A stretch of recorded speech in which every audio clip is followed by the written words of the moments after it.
Dans son livre intitulé L'art de la guerre, Sun Tzu nous parle de certaines techniques de guerre. Il nous dit certaines vérités sur le combat, sur l'art de mener le combat et de le gagner sans même forcément combattre. Et quand nous lisons attentivement ce livre et que nous allons au bout de ce livre, nous arrivons à la conclusion selon laquelle la meilleure manière de combattre un ennemi, c'est de le connaître dans ses forces et le connaître dans ses faiblesses. Les chrétiens sont cette seule armée qui combat un ennemi qu'ils ne connaissent pas vraiment. En ce sens que beaucoup de chrétiens combattent le diable, mais ces chrétiens ne le connaissent que dans son nom, le diable. Ces chrétiens ne le connaissent pas dans son essence et dans sa profondeur véritable.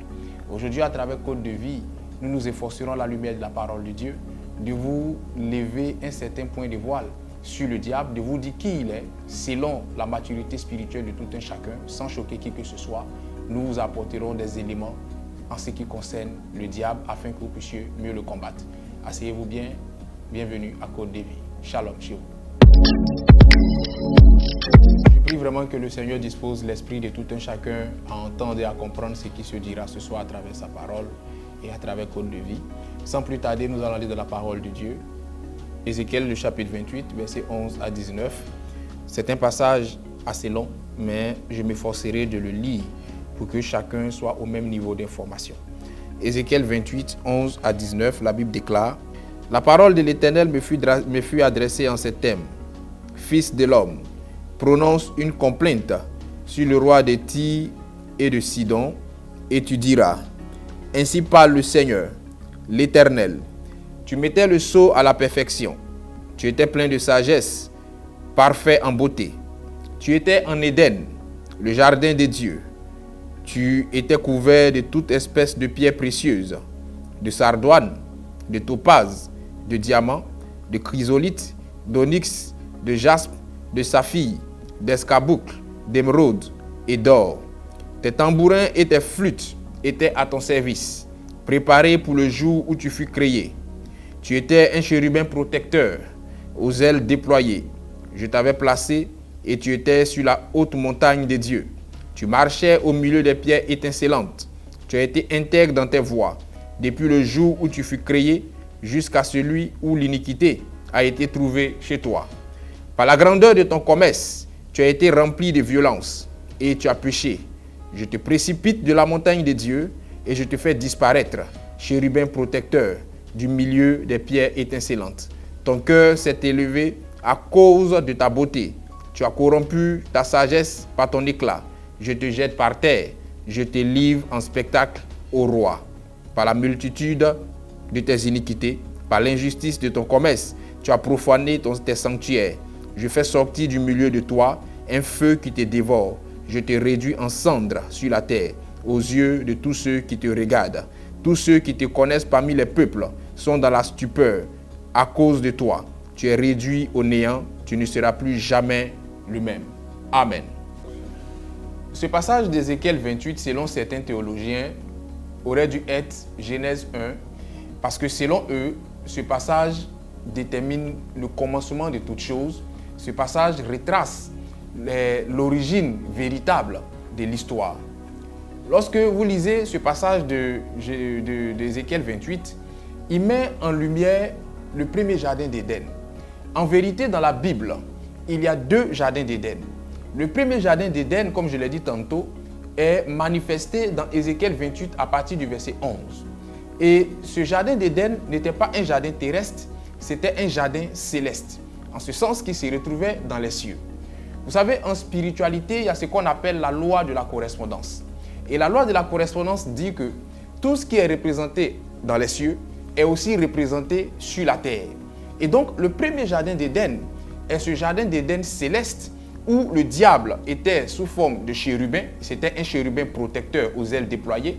Il était très beau, il était intègre, il mettait le sceau à la perfection, il était animé de sagesse jusqu'au jour où il est rentré en rébellion contre Dieu. Et lorsqu'il est rentré en rébellion contre Dieu, sa rébellion fut matée et il a été précipité sur la terre avec un tiers des anges. Dans le deuxième jardin d'Éden, qui est un jardin terrestre, manifesté dans Genèse le chapitre 3, le diable, sous forme du serpent, induit l'homme en erreur en l'emmenant à consommer le péché, à consommer le fruit de l'arbre défendu. Voici les 2 grands jardins d'Éden qui sont mis en relief dans la parole de Dieu. En vérité, le nom originel du diable n'est pas le diable. Le nom originel du diable, c'est Lucifer. Lucifer est un nom latin qui ne figure nulle part dans la Bible. Quand vous allez lire la Bible de la Genèse à l'Apocalypse, vous ne verrez jamais le nom Lucifer, quelle que soit la version biblique. Ce nom Lucifer est composé de 2 syllabes majeures. La première syllabe, c'est lux, qui signifie lumière. Et la deuxième syllabe, c'est fer, qui signifie porteur ou porté. En un mot, Lucifer signifie lumière portée ou porteur de lumière. Donc, dans son nom originel, Lucifer était un porteur de lumière. C'était un chérubin. C'était quelqu'un qui était doté d'une beauté extrême et qui était doté d'une sagesse et d'une intégrité. Lucifer était le chef de l'armée de la louange du Seigneur. C'est lui qui était chargé de la louange du Seigneur et c'est lui qui venait juste après le Seigneur parce que dans le gouvernement céleste, Lucifer était le numéro 2 après l'Éternel Dieu des armées. Alléluia. Vous savez, lorsque vous lisez la parole de Dieu, la Bible va vous révéler plusieurs catégories d'anges. La première catégorie d'anges dont la Bible nous parle, ce sont les anges. Le mot ange est tiré du verbe angelos, qui signifie envoyé ou messager, et qui définit les anges comme des envoyés ou des messagers de Dieu. La deuxième catégorie d'anges dont la Bible nous parle, ce sont les séraphins, selon Ésaïe 6, le verset 2. Les séraphins sont ces anges-là qui sont chargés de la louange du Seigneur et de l'adoration du Seigneur dans les cieux. Et ce sont eux qui sont aussi chargés de purifier les serviteurs de Dieu pour un service parfait et correct à la lumière de la volonté de Dieu. Alléluia. Lucifer était donc un chérubin. Le mot chérubin signifie celui qui couvre ou celui qui garde. Les chérubins sont donc ces personnes-là qui gardent, qui protègent, qui couvrent le trône de Dieu, mais qui ont aussi la possibilité et le pouvoir de voir Dieu. Lorsque nous allons expliquer les choses dans leur positionnement, Lucifer n'était pas à côté de Dieu. Lucifer n'était pas devant Dieu. Lucifer n'était pas derrière Dieu. Lucifer était sur Dieu. Lucifer jouait un rôle de parapluie pour Dieu parce que dans son rôle de chérubin, il a le devoir de couvrir le trône céleste, de couvrir le trône divin et de le garder. À la suite de Lucifer, il y a plusieurs autres chérubins, mais nous sommes en train de parler aujourd'hui de Lucifer. Gloire à Dieu. Alors, comment de Lucifer, il passe à Satan? Vous savez, prenons le cas d'une armée. Lorsqu'un soldat loyaliste rentre dans une rébellion, il ne peut plus s'appeler loyaliste. Son nom change et il devient un soldat rebelle. Il en est de même avec Lucifer. Lorsqu'il était dans l'intégrité, lorsqu'il était dans la sagesse, lorsqu'il était dans les plans divins et dans la volonté de Dieu, je pourrais dire, Lucifer portait le nom Lucifer. Mais dès l'instant où il rentre en rébellion contre Dieu, son nom Lucifer change. Et ce nom Lucifer se mue en Satan. En vérité, le mot Satan est un mot hébreu qui signifie opposant. Le mot Satan à la base n'avait pas une connotation diabolique. Le mot Satan était un mot simple, un mot normal comme tout autre mot qui signifiait opposant. Donc on lui a donné ce nom Satan pour déterminer son opposition vis-à-vis de Dieu. C'est en cela que lorsque vous lirez la Bible dans Matthieu le chapitre 16, Jésus lui-même, ça a choqué certains pasteurs et certains chrétiens, Jésus lui-même est allé jusqu'à traiter Pierre de Satan. Lorsque Pierre lui a dit, à Dieu ne plaise, cela ne t'arrivera pas Seigneur, il a dit à Pierre, arrière de moi Satan, car tu me mets en scandale. Jésus-Christ, en employant le terme Satan, n'était pas en train de traiter Pierre de Satan dans sa configuration diabolique, mais il était en train de traiter Pierre de Satan dans sa configuration d'opposant à sa mort à la croix. Donc, le terme originel Satan signifie opposant. Et puisque Lucifer est rentré en rébellion contre Dieu, c'était bien évident qu'il ne porte plus le nom Lucifer qui signifiait porteur de lumière, mais qu'il porte le nom Satan qui signifie opposant. Comprenez une chose à la suite. Le péché et la guerre n'ont pas commencé sur la terre. Le péché et la guerre ont d'abord commencé dans le ciel. Et cela est dit dans Apocalypse 12, à partir du verset 7. Nous allons lire cela. La Bible déclare, « Il y eut guerre dans le ciel. Michael et ses anges combattirent contre le dragon. Et le dragon et ses anges combattirent. Mais ils ne furent pas les plus forts. Et leur place ne fut plus trouvée dans le ciel. Ils furent précipités, le dragon, le serpent ancien, appelé Diable et Satan, celui qui séduit toute la terre. Il fut précipité sur la terre, et ses anges furent précipités avec lui. Et j'entendis dans le ciel une voix forte qui disait, « Maintenant le salut est arrivé, et la puissance, et le règne de notre Dieu, et l'autorité de son Christ, car il a été précipité l'accusateur de nos frères, celui qui les accusait devant notre Dieu jour et nuit. Ils l'ont vaincu à cause du sang de l'agneau et à cause de la parole de leur témoignage. Ils n'ont pas aimé leur vie jusqu'à craindre la mort. C'est pourquoi, réjouissez-vous cieux et vous qui habitez dans les cieux. Malheur à la terre et à la mer, car le diable est descendu vers vous, animé d'une grande colère, sachant qu'il a peu de temps. » Amen. Et donc, vous comprenez que ce que je viens de dire est confirmé par la parole. Le péché et la guerre n'ont pas commencé sur la terre, mais ces choses ont d'abord commencé dans les cieux. Lorsque vous remontez un peu plus haut, toujours dans ce passage d'Apocalypse 12, la Bible déclare que Lucifer, lorsqu'il est rentré en rébellion, a emporté avec lui par sa queue un tiers des anges. Or, la Bible chiffre les anges à des myriades. Donc, on ne peut pas dénombrer exactement le nombre d'anges qui a suivi Lucifer dans sa rébellion. Et ils sont entrés en guerre contre Michael et son armée, parce que Michael est un chérubin également, c'est un archange, et c'est lui qui est le chef de l'armée du combat du Seigneur. Dieu est extrêmement organisé dans son gouvernement. Et c'est Michael et ses anges qui ont mené combat contre Lucifer et ses démons, et Lucifer a été précipité. La Bible déclare que lorsqu'il a été précipité, il est venu sur la terre. La Bible déclare « Malheur à toi terre et à ses habitants, parce que le diable est descendu vers vous animé d'une grande colère. » Pourquoi le diable est descendu vers nous animé d'une grande colère? Parce que l'élément majeur de sa rébellion n'est personne d'autre que l'homme. Lucifer est rentré en rébellion contre Dieu pour deux raisons majeures. La première raison qui a fait qu'il est rentré en rébellion contre Dieu, c'est lorsque Dieu a dit « Faisons l'homme à notre image, selon notre ressemblance ».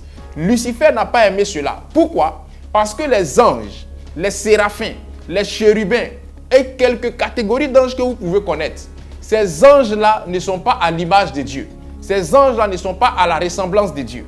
Donc Lucifer, étant le numéro 2 de Dieu, voit Dieu se lever un matin et dit « Faisons l'homme à notre image, selon notre ressemblance ». Chose qui ne lui plaît pas, et pour ça il rentre en rébellion. La deuxième raison majeure qui a fait que Lucifer est rentré en rébellion, c'est le fait que Dieu, après avoir fait l'homme à son image et à sa ressemblance, donne à l'homme la domination. La Bible déclare que Dieu a donné à l'homme la domination en Genèse. Et quand vous lirez en Corinthiens, Dieu va jusqu'à dire à l'homme, c'est toi qui vas juger les anges. Lucifer voit, comme on le dirait dans le jargon ivoirien, il voit tout ça en foutaise. Parce que moi, je suis le numéro 2. Tu ne m'as pas créé à ta ressemblance selon ton image. Et tu te lèves un matin, tu crées quelqu'un à ta ressemblance selon ton image, chose que je ne digère pas, et puis tu lui donnes l'autorité de me juger moi qui suis ton numéro 2. Et dès l'instant où l'homme est à l'image et à la ressemblance de Dieu, dès l'instant où l'homme a pouvoir de juger les anges, y compris Lucifer lui-même, l'homme devient automatiquement le numéro 2 après Dieu. Et donc Lucifer se voit être relégué à la 3e place, chose qu'il n'aime pas. Et voici donc les deux raisons majeures pour lesquelles Lucifer rentre en rébellion contre le Seigneur. Et voilà pourquoi l'homme est la cible privilégiée du diable. Voilà pourquoi le diable et les démons ont pratiquement libéré une fatwa contre l'homme. Ils ont pris l'engagement de détruire l'homme coûte que coûte et de l'éloigner du Seigneur, parce que c'est à cause de la race humaine que lui, Lucifer, il a été relégué au second plan. Gloire à Dieu. Quand vous avez conscience de ces informations et des vérités que je viens d'énumérer tout à l'heure, il y en aura bien d'autres, vous comprenez que le diable et les démons ont grossi le cœur contre la race humaine. Et vous comprenez ensuite que vous ne devez pas jouer avec votre vie. Vous ne devez pas leur donner l'opportunité de vous détruire, parce que c'est ça leur objectif et leur mission première. Les chrétiens sont ces seules personnes qui combattent un ennemi qu'ils ne connaissent pas vraiment. Quelqu'un, vous savez, on ne naît pas chrétien, on devient chrétien. Quelqu'un va mener une vie païenne pendant 20 ans et une fois qu'il se convertit, sans même connaître le diable, dans son essence véritable, il commence aussi à mener combat. Parce qu'il a vu des gens combattre un diable, lui aussi il se met à le combattre. Mais quelqu'un que tu ne connais pas, comment tu vas le combattre? Lorsque vous allez même rentrer dans l'armée, on vous dira, on ne va jamais en guerre sans connaître le territoire sur lequel on va mener la guerre et sans connaître l'armée adverse. C'est un principe biblique. Même Jésus-Christ lui-même l'a dit. Un roi peut-il aller en guerre sans prendre la peine de s'asseoir et de réfléchir si son armée peut tenir contre l'armée adverse? Quand il constate que l'armée qu'il a ne peut pas tenir contre l'armée adverse, il envoie une ambassade au roi adverse afin de signer la paix. Vous vous convertissez, vous ne connaissez même pas le diable, vous ne savez même pas qui il est, et puis on commence à le combattre. On commence à invoquer le feu à tue-tête, pendant qu'on ne sait même pas où il est positionné, comment il va nous attaquer, qui il est et comment on va le combattre. Parce qu'on a vu des gens dire le feu, on dit le feu comme la chorale des mains. Que Dieu vous en délivre. Cherchez à connaître le diable afin de mieux le combattre. C'est la base d'un combat spirituel réussi et c'est la base d'un combat spirituel gagné d'avance. Gloire à Dieu. Il y a plusieurs vérités spirituelles et bibliques que vous devez savoir sur le diable afin de mieux le combattre. Je ne pourrai pas énumérer toutes les vérités ici, sinon on n'en finira pas. Mais je vais parler de quelques vérités. La première vérité que vous devez savoir sur le diable, c'est que le diable a une Bible. La Bible normale, qu'on va appeler la Bible de Dieu, a 66 livres. Et elle est subdivisée en deux grandes parties, l'Ancien Testament et le Nouveau Testament. La Bible du diable, quant à elle, a 4 livres. Dans la Bible de Dieu, il y a 10 commandements. Dans la Bible du diable, il y a 9 commandements. Ce sont des documents qui sont rares. Et ce sont des documents que seuls ceux qui ont une certaine élévation spirituelle et maturité spirituelle sont habilités à lire. Ça, c'est la première vérité qu'il faut savoir. La deuxième vérité, c'est que le diable et Dieu se parlent. Quand vous lirez en Job chapitre 1er, versets 6 à 12, vous aurez la confirmation de mes propos dans ce passage-là. Vous savez, quand vous écoutez certains chrétiens et même certains pasteurs, vous avez l'impression que le diable se trouve au nord et Dieu se trouve au sud. Et ces deux gars-là ne se sont plus jamais parlé depuis Ézéchiel 28 ou depuis Apocalypse 12, où le diable fut précipité sur la terre avec les démons. En vérité, selon Job, le diable et Dieu se parlent. La Bible déclare en Job que Satan est venu sur la terre pour se promener. Vous qui aimez beaucoup vous promener là, un jour vous allez croiser le diable. Il est venu se promener et quand il a fini de se promener, il est reparti auprès de Dieu et Dieu était en train de tenir conseil. Et le diable est venu dans le conseil céleste, dans le conseil divin. Et Dieu lui pose la question, d'où viens-tu? Il dit, je viens de parcourir la terre et de m'y promener. Satan s'est baladé sur la terre, il n'a pas vu Job. Mais c'est Dieu qui dit à Satan, est-ce que tu as remarqué mon serviteur Job? Ce que je vais dire va choquer certaines personnes. Mais laissez-moi vous dire que souvent, il arrive que Dieu lui-même, de manière expresse, attire l'attention du diable sur notre vie, afin de nous éprouver, afin de nous faire grandir notre foi, ou afin de nous révéler une autre facette de sa personne. Et quand il a posé la question à Satan, Satan dit, ah, je ne l'ai pas vu. Il dit, mais Job là, c'est un gars intègre. Et quand vous lisez la Bible, les deux ont pratiquement fait un pari sur Job. Ça, c'est la deuxième vérité. Satan et Dieu se parlent. Peut-être que là où je suis en train de vous parler même, ils sont en train de se parler à mon sujet ou au sujet de l'une des personnes qui me regardent actuellement. Satan et Dieu se parlent. Ça, c'est la deuxième vérité que vous devez enregistrer et comprendre. La troisième vérité, c'est que le diable n'a pas peur de la présence de Dieu. Le diable a peur de la connaissance éclairée que l'homme manifeste dans la présence de Dieu. Quand vous lirez en Matthieu le chapitre 4, versets 1 à 2, la Bible déclare que Jésus-Christ était en jeûne et le diable est venu. Le diable l'a transporté sur la montagne élevée. Il y a des chrétiens qui sont dans la distraction. Non, le diable a peur de la présence de Dieu. Il ne peut pas venir dans cette présence. Mon frère, détrompe-toi. Si le diable avait peur de la présence de Dieu, certains diacres d'église ne seraient pas des sorciers confirmés. Si le diable avait peur de la présence de Dieu, certains pasteurs ne seraient pas des féticheurs en col blanc.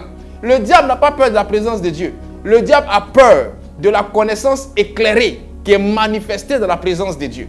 Je peux être dans la présence de Dieu, mais si je ne fais pas usage d'une connaissance éclairée, dans cette présence-là, le diable viendra me manipuler au point de me faire croire que Dieu n'est pas avec moi. Gloire à Dieu. La quatrième vérité que vous devez comprendre, c'est que le diable connaît la parole de Dieu. Quand vous lirez en Matthieu le chapitre 4 toujours, à partir du verset 5, le diable dit à Jésus-Christ, il est écrit, et il cite dans ses propos un passage du psaume 91. Ces chrétiens, il y a des chrétiens qui ont leur Bible, qui n'ont jamais lu. Le jour où tu le vois prendre sa Bible, c'est qu'il doit aller à l'église. Une fois qu'il revient de l'église, il jette la Bible, on ne sait où, jusqu'à la semaine prochaine, voire le mois prochain, où il voudra aller à l'église. Il y a des chrétiens même qui ne lisent tellement pas la Bible, que lorsque tu prends cette Bible-là, tu as le sentiment qu'on vient de l'acheter. Parce que pour eux, mon pasteur connaît la Bible, il va me la prêcher. Mais même quand ton pasteur te prêche la Bible, il faut vérifier ce qu'il te prêche. Parce que la confiance n'exclut pas le contrôle. On n'est plus au temps, permettez-moi le terme de Samori Touré, où personne ne savait lire. Et c'était une seule personne dans l'assistance qui savait lire. Donc, que cette personne-là nous mente, que cette personne-là nous dise la vérité, nous tous, on répondait Amen, après que cette personne ait dit Alléluia. Nous sommes en 2022. Nous sommes au 21e siècle, bientôt 22e siècle. Ce n'est pas normal que, sachant lire, tu n'ouvres pas ta Bible pour vérifier si ce qu'on est en train de te dire là est réel. Voilà comment on joue avec la foi de certains. On utilise la Bible pour escroquer d'autres. On utilise la Bible pour enlever d'autres de leur foyer. On utilise la Bible pour détourner l'avenir de certains. Parce que vous ne lisez pas vos Bibles. Et donc, on va prendre cette Bible-là pour polluer votre vie. Que le Seigneur vous en délivre. Prenez la peine de lire vos Bibles.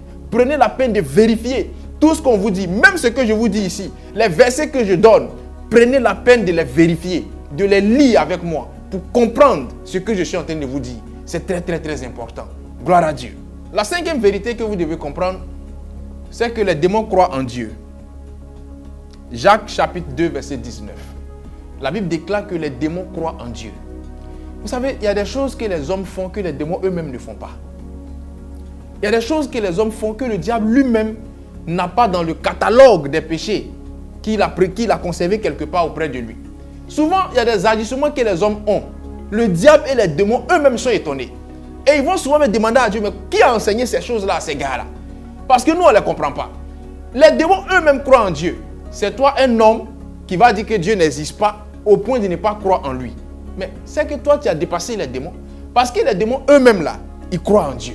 Si tu ne crois pas au Seigneur, je prie que Dieu fasse tomber les écailles de tes yeux et que tu commences à croire en lui. Amen. Ensuite, comprenez que le diable nous connaît mieux que nous-mêmes. Quand vous lirez en Jean 14, 30, Jésus dit, le prince de ce monde arrive, mais il n'y a rien de lui en moi. Le diable te connaît mieux que toi-même. Voilà pourquoi le diable ne prendra jamais ce que tu n'aimes pas pour venir te tenter. Dieu éprouve, le diable tente. Ce que tu n'aimes pas ne sera jamais utilisé par le diable pour te tenter. Mais comment il a su que tu aimes cette chose au point d'utiliser cette chose-là pour venir te tenter? C'est parce qu'il te connaît. Donc, il faut faire très attention aux choses que le diable a de lui en nous.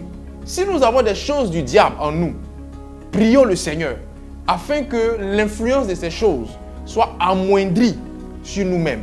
Parce que la Bible déclare dans le livre de Genèse, le chapitre 4, Dieu dit dans sa parole, le péché se couche à ta porte. Ses désirs se portent vers toi, mais toi domine sur lui. Il y a un certain niveau de péché où la Bible nous donne une seule prescription, c'est de fuir. En ce qui concerne notamment le péché sexuel, la Bible dit fuyez l'impudicité. Et il y a un autre niveau de péché où l'on peut résister. Il y a des chrétiens qui sont dans la distraction, que non, moi j'ai résisté à l'impudicité. Mon frère, tu ne peux pas résister à ça. Le jour où l'impudicité se présente à toi, s'il y a une opportunité d'impudicité, il faut fuir. Mais aujourd'hui, les chrétiens eux-mêmes, ils cherchent l'impudicité là avec torche. Que Dieu vous en délivre. Alléluia. La 8e vérité, c'est que le diable peut se transformer en ange de lumière, selon 1 Corinthiens 11, verset 14. Et c'est sous cet aspect que le diable induit beaucoup en erreur. C'est dans cette dimension que certaines personnes ont eu l'impression que c'était Dieu qui s'était révélé à elles. Et elles ont reçu des consignes, elles ont reçu des révélations qui en vérité n'étaient pas de Dieu, mais étaient du diable. C'est pour cela que la Bible déclare « Ne portez pas foi à tous les esprits, éprouvez les prophéties ». Donc le diable peut se transformer en ange de lumière et nous induit en erreur. Faisons très attention. Usons de discernement en toutes choses parce que c'est un élément qui est très rusé et il est toujours à l'affût de la moindre faille pour nous induire en erreur. La 9e vérité que vous devez savoir, c'est qu'on n'insulte pas le diable. Et je voudrais lire ça pour que ça soit clair dans l'esprit de certaines personnes. Jude 1, verset 9. La Bible déclare « Or, l'archange Michael, lorsqu'il contestait avec le diable et lui disputait le corps de Moïse, n'osa pas porter contre lui un jugement injurieux. Mais il dit que le Seigneur te réprime.